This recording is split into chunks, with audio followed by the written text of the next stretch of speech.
The Honorable Lady from the Party List BH, the Honorable Bernadette Herrera, is recognized to avail of the privilege hour. Thank you, Mr. Speaker. Mr. Speaker, my dear colleagues in the House of Representatives, today, I rise to speak for 15 million silent heroes, our solo parents. They are the ones who rise before the sun to prepare the children for school, work tirelessly to make ends meet, and go to bed with their hearts heavy, wondering if their love and sacrifices will be enough. Tulad ng kahit sinong magulang sa atin. Pero anong diferensya? Pagdating sa solo parent, nag-iisa sila. Sila na yung nanay, sila pa yung tatay, sila na yung tatay, sila pa yung nanay. Yun po ang napakalaking diferensya kung bakit natatangi ang mga solo parents. Dahil nag-iisa silang itinataguyod ang kanilang mga anak. The Expanded Solo Parents Welfare Act, a law crafted by this House 2 years ago with so much hope and compassion, was meant to be their lifeline. It promised them recognition, support, and the dignity they so rightfully deserve. But instead, many of these parents find themselves lost in a system that has failed to deliver on its promise. Ang tagal nilaban ng batas, pero implementasyon ng batas, wala pa rin hanggang ngayon. Picture this, a mother who works 2 jobs, not just to put food on the table for her children. She hears about the solo parent ID and the benefits it could provide. Subsidy, discounts, medical aid, scholarships for children. She rushes to the barangay hall or to the LGU, clutching all her documents, nanginginig pa, only to be just turned away para sabihin, sorry, wala pang solo parent ID, sorry, wala pang booklet, o kung merong solo parent ID, dahil hindi ka kakampi, pasensyahan tayo. Napupolitika pa sila. Mr. Speaker, my dear colleagues, it pains me to say that even the most basic step in ensuring the proper implementation of this law has not been accomplished. Until now, most local government units still do not have an ID, issued required ID for solo parents. At hanggang ngayon po, kahit isang LGU, wala pa ring booklet. Kaya ako po'y nananawagan sa lahat ng lokal na pamahalaan, sana take on the challenge to have this booklets printed, considering na ilabas na po ng DOH ang guidelines with regards to discounts only to the basic of necessities, diapers, milk, and medicines para sa mga batang below 6 years old. These booklets are crucial, gateway to benefits mandated by law. Discount, ulitin ko, diapers, gamot, at gatas para sa below 6 years old. At hindi naman po lahat ng solo parents ay entitled. Yun lamang pong below 250,000 ng income na may anak below 6 years old. Maraming implementasyon ng batas ang hindi pa naiintindihan ng mga local government codes. That's why it is necessary na i-rally talaga natin ang implementation nito. Imagine the frustration of a qualified solo parent who has completed all the necessary requirements, fought through the red tape, and endured long queues at the solo parent division of the LGU, only to be told that the solo parent IDs and booklets are not available. Without this, how can they feel empowered when even the simplest promise of the law remains out of reach? Now imagine this, Mr. Speaker, my dear colleagues.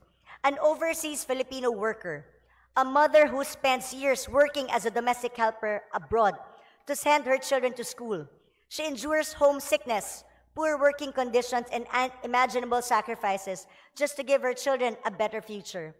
The ones taking care of her child back here in the Philippines qualifies for the benefits under the law, yet they are met with red tape and indifference.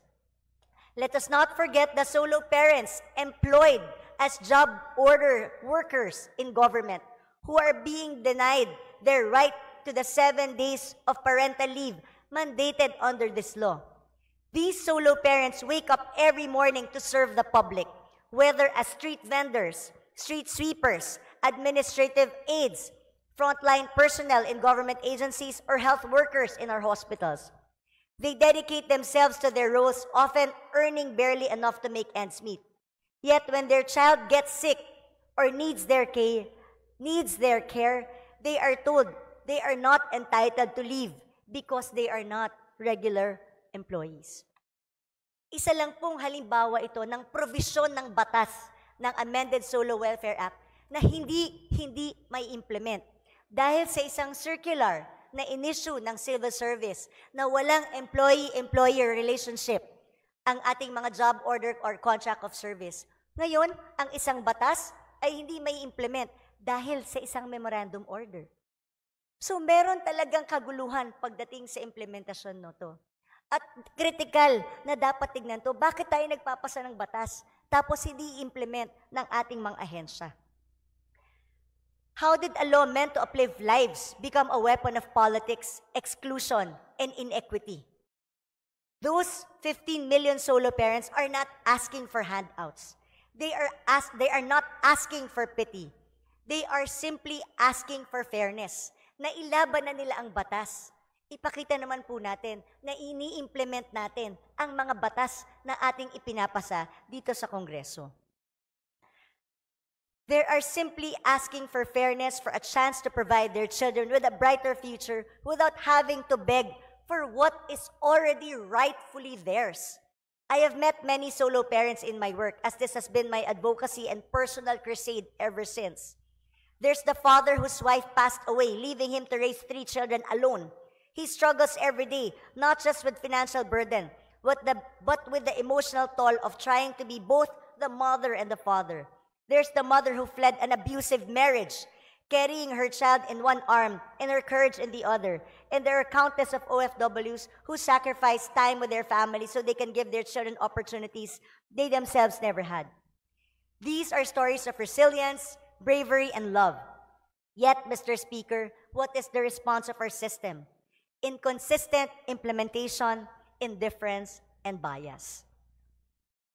Mr. Speaker, my dear colleagues, if we cannot ensure that this law is implemented with compassion and fairness it was designed for, then we fail not just as lawmakers, but as fellow Filipinos. Gawin po natin yung ginawa natin ng budget hearing. Hindi po natin pinasa yung kanilang mga budget hanggang wala yung mga guidelines to make sure that the law is followed by their government agencies. Kaya po ngayon hinihingi ko, tumatayo po ako dito sa chamber na ito, hinihingi ko sa aking colleagues, Mr. Speaker, i-constitute na po natin ang Oversight Committee para sa mga solo parents to ensure the proper implementation of the law. Nandyan naman po yan sa batas, kailangan na nating i-constitute ang Oversight Committee na to para once and for all, lahat ng LGUs matuto paano i-implement ito, mabrief sila kung paano i-handle ang bagay na ito at tuluyan nang ma-implement ang ating batas.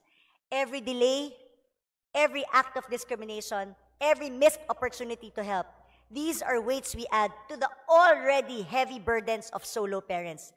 Let me be clear, this is not about politics. This is about a single mother who walks to work so she can save enough for her child's school shoes. This is about a solo father who skips meals to pay for his child's medicine. This is about a job order worker in government hospital who takes on extra shifts to pay for her child's tuition, only to be told she cannot take leave to take care of the same child when they fall ill. This is about the 15 million Filipinos who, against all odds, continue to hope, to love, and to fight for a better life.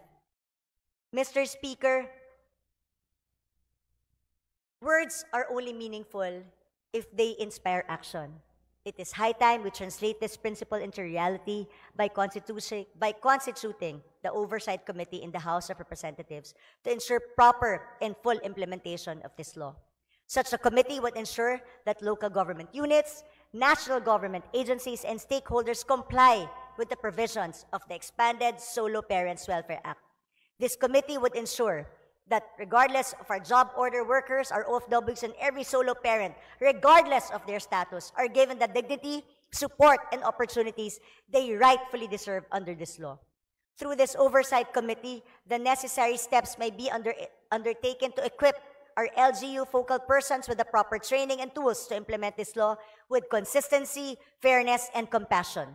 Because empowerment begins not just with the laws we pass, but with how faithfully and humanely we carry them out in the service of our people. To the solo parents listening today, please know that we see you, we hear you, and we will fight for you because your sacrifices deserve recognition and your children deserve a future. Thank you, Mr. Speaker, and my dear colleagues, and may we all remember that governance is not just about laws. It is about the lives we touch and the hope we bring. Mabuhay ang mga solo parents at mabuhay ang sambayan ng Pilipino, and I rally my colleagues, please, let us constitute the Oversight Committee for Solo Parents as soon as possible. Maraming salamat, Mr. Speaker. Majority.